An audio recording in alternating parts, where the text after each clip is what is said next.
Трябва да ви кажа, че останах възхитен от екипа, който тя разполага. Много силни специалисти, много добри, много внимателни.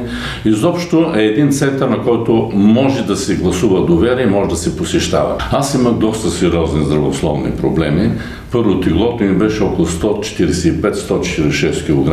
Работа, която изпълнявам, беше доста отговорна, с много високо напрежение и на ден пих по 15-20 хапчета. След като посетих здравословния център на доктор Емилова, тя ми изготви програмата. За 2 седмици под нейно управление и ръководство аз изхвърлих всички лекарства, които ползвах. И в продължение на година и половина аз свалих около 55-56 кг. В момента съм 92 кг, което тегло спазвам, задържам от 8-9 години. Даже ще ви разкажа един пример. След третия ден тя ми каза: вземи едно шише от минерална вода от 5 литра и ще уринираш в шишето. Значи на втория ден имаше около 1 см тиня в шишето. Това бяха шлаките, които аз започнах да изчиствам.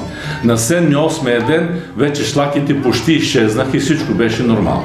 Тя ми съветваше непрекъснато да се пие много чай, много вода, много течности, плодове, зеленчуци, да се намалят месата.